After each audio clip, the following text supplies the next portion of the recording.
So, enough stalling, right? You're ready to get started on your totally awesome website. You just need to know what you can use to start building it. Lucky for you though, we're going to cover the basic building blocks of your site. Fortunately, the first step is an easy one. Get the foundation from somewhere else. See, the best and easiest way to learn how to make your website is to play around with an existing site or the templates and wizards that come with your web page creation application of choice. Templates are prototype web pages with basic formatting and page setup. Think of them as a jumping off point for your web pages, since it's nowhere near as scary as starting off from scratch. Once you modify a template to your specifications, you'll be able to use this template throughout your site to keep your look and feel consistent. Later, if you're using Dreamweaver or another program, you can use the application to define and maintain your site's template. That way, if you want to make a global change to your site template, you can just change the template file. Those changes will then be applied globally across your site. It's very handy. And every web page on the net can serve as a template for you because HTML code from any web page can be copied and pasted into your web authoring program. You can find the HTML code by right-clicking on any web page and selecting View Source. Go to the Edit menu to select all the code, then use the Edit menu again to copy it. Then return to your web authoring program and paste in the code. While you may not have all the images and functionality of the page on your cut and pasted version, you will have all the basics of the page structure. Cutting and pasting pages is also a good way to learn more about advanced web programming such as JavaScript. Once you've created the foundation of your site, the next big building block is probably the text you want to include in your web pages. Text can be added in many forms, from simple text to bulleted list to forms. Let's take a look at your many options.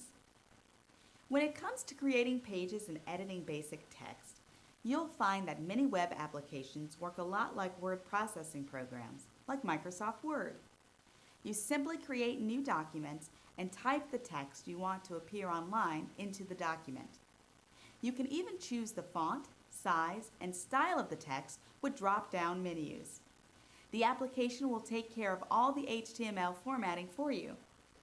These applications are called WYSIWYG editors. The acronym literally means that what you see is what you get, when you put your web page on the web, that is. Learning how to format text for the web is a great way to start learning a little basic HTML. There are some important basics to remember. First, remember that your website is going to be seen on many different computers with many different browsers. This means that you have to use fonts that every computer has. Arial, Helvetica, and Times are always safe bets. Zap Dingbats? Not so much. You can format text in other ways as well. Numbered lists and bulleted lists are possible with HTML, and you can also make tables to break your page into different sections, just like in Microsoft Word. Most importantly, you can add links to your text. The thing that sets the web apart from other media is that you can connect one piece of content to many other pieces of content anywhere on the web. Creating these links, both within your site and to places outside your site, is one of the most important steps in making your website. Making sure that these links all work is even more important. Adding a link is very easy though. Say you wanted to add a link to your Word document. All you'd have to do is go to the Insert menu and select Insert Hyperlink. In the link field, type the address you want to link to. In the Display field, type what you want your link to say. When a user clicks on that text, they'll be sent to the page you linked to. Easy! Within your site, you'll probably use a lot of relative links. Relative links are links that are based on where a page is in the site directory. These are quick and easy to do, but if you move pages around in your site directory, you might end up with some broken links. Here is the site directory of the Femme Fatale's band website. If the page we are editing is in the same directory as other pages, we can link to them by just using the file name, like this.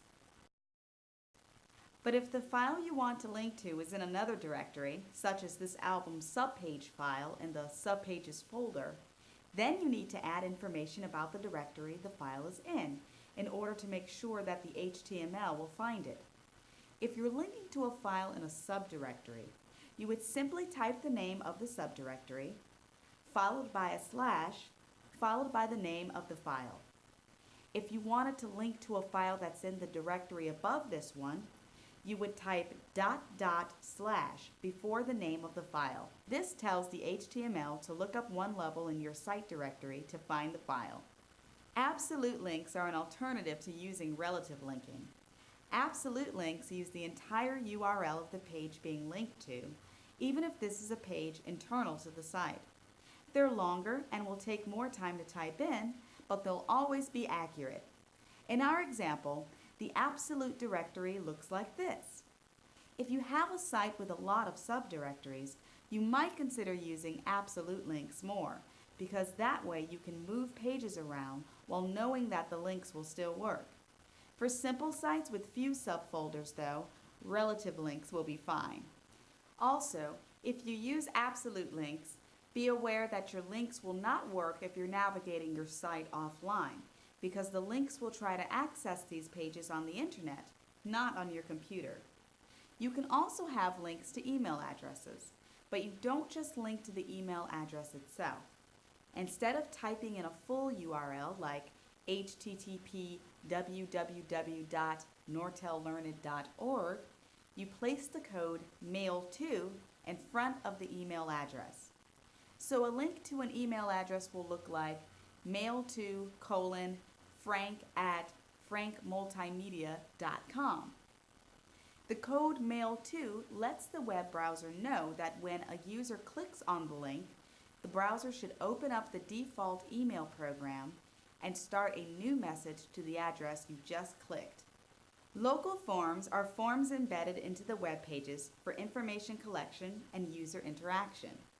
They are made up of a series of fields that people can use to input their email address, their comments, or their lavish praise for your fabulous new website.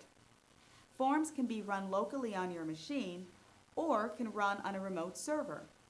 When we say run, we're referring to the JavaScript applet being used to actually check and respond to your users' responses.